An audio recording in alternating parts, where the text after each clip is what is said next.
like deja vu all over again. They keep going back to this government creating jobs. Well, look, they tried it with the stimulus. We still have, including people who have given up not looking for jobs, 14% unemployment.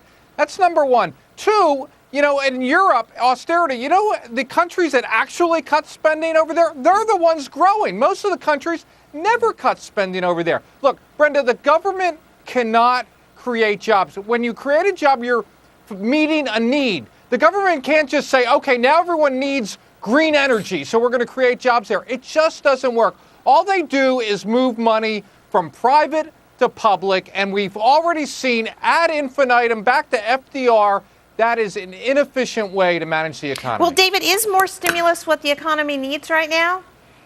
I think continued stimulus. We are onto the road of recovery, but to make it robust and to keep it going, I think we need to continue not to put our foot on the brake, but to continue the path that we've been going. That is 37 months of consecutive job growth. And I might add, to Gary's point, in the private sector, 6.8 million jobs in the private sector created.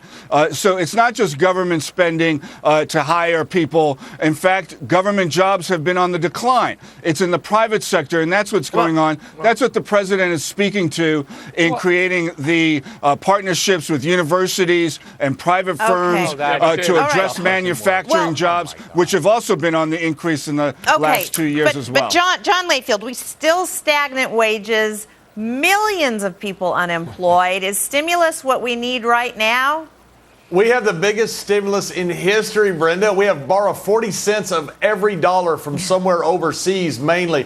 We put $1 trillion in this economy. When you count the Buy American bonds and the stimulus plan, and we have, it's great quoting all those numbers. The real number is we have the lowest labor force participation rate since Jimmy Carter, 1979.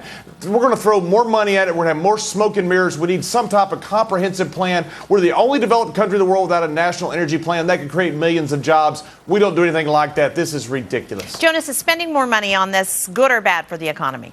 In a recession, it's good for the economy. And I disagree. The government can make jobs. Like the Tesla, which was just picked on the show last week, they have manufacturing jobs made with government loans for green energy. Now, is that a good use of taxpayer money in a normal economy? Probably not. And in fact, with the stock market at all-time highs, I don't think it's a time to launch new stimulus spending programs. It's something you do in a crisis. We should save the next round of stimulus spending for such an event. But I do think you can make jobs doing it. Well, Toby, John did make a good point about that we've got stimulus going right now with the Fed printing money.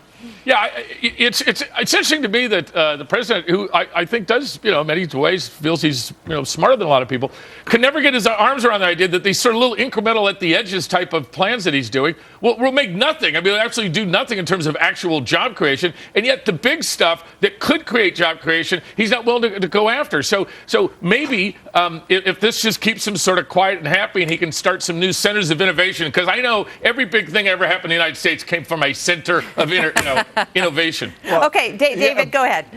If I might add, we already learned from the Congressional Budget Office that with the sequester and its austerity, we could lose 750,000 jobs. Why would we be lowering our unemployment rate down to 7.5 and then self-inflict upon the American people a sequestration that's going to lose 750,000 jobs? Obamacare is 1 million to 1.5 million jobs. People aren't hired because they don't want to be on the health care program. So, come on, we're real good at shooting ourselves in the foot. And Gary B., sequester hasn't really done that much, has it?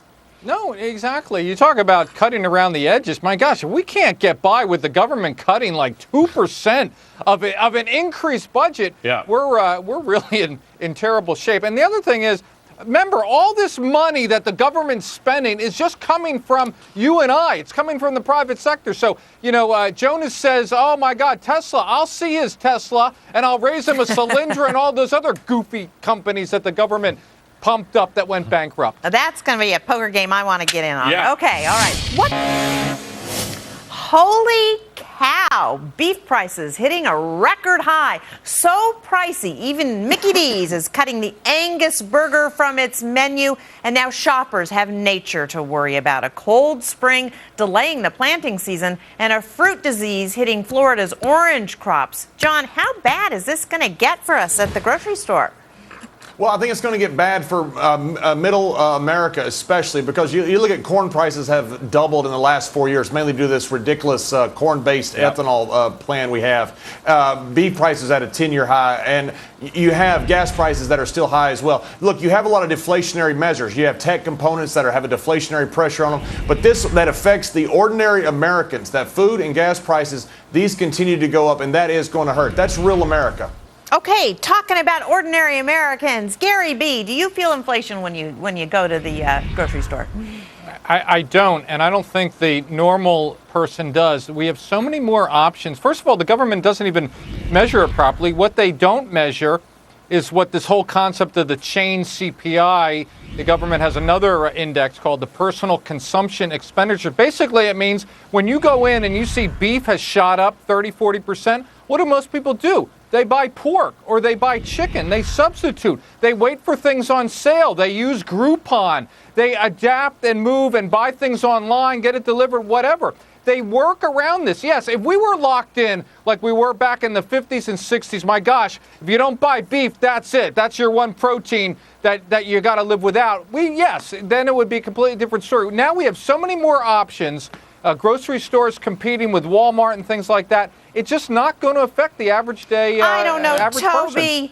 Beef is it, and McDonald's, as long as they don't take away the Big Mac, we're okay. But what do you think? Well, you're in my favorite place, Del Frisco's. I will say that the steak in New York City, I believe, is now $85. So you have to take a loan out to go to have dinner. And people are, as a matter of fact, still going to Del Frisco's. So somehow that's not hurt people. But what really has hurt is this drought. I mean, we forgot that we've damaged these pasture lands that's going to be damaged for the next 10, 15 years. It takes them a long time to come back. So unfortunately, the combination of our stupidity about mandating ethanol made out of corn raising prices, and then the fact that the actual pasture land has been so damaged by drought, we are going to have high prices until people quit buying, and all of a sudden we'll get a surplus because we got extra beef. David, what do you think? We're seeing higher prices going forward? Going more on to Gary's point, with the Consumer Price Index, which is a measure of inflationary trends, what we saw in there is that the food index had gone up 1.5, but then on the other hand, energy index went down 1.6. So it kind of washes it, and that's why you didn't see overall movement with regard to inflationary trends. And I don't think it's something that in the short run is to worry about, and that we need to keep on the course of steadying the robust recovery that we need to achieve going down the line over the next several months. Okay, well, let's forget about the government's measures right now, Jonas. I mean, when you I know you don't eat a Big Mac, but basically, the ordinary American's going to be feeling something from this. They're feeling their satisfaction is going to be lower. This kind of gets. First of all, luckily the Big Mac doesn't have a lot of beef in it, so they don't have to cut that from the menu. It's the Angus burger with a big giant piece of meat. Gary is correct in that people will switch out. They go to a fillet of fish because that didn't go up in price, and that's where they'll cut it from the menu, the more expensive one. However, in a stronger economy with less slack in the labor market, people don't switch. That's why prices spiked more in the real estate boom. We saw gas go up and stay up. Right. We saw a lot of commodities because people are like, I'm still going to have the Angus burger, but we're in a dollar menu economy for a lot of the economy right now, and they're going to switch, which means they're not as happy. They wanted the Angus burger, that's now they're having a fillet of fish. So our satisfaction is lower. That is the impact. All right, that's the last word. All right, thanks, guys, and thanks to David for joining us.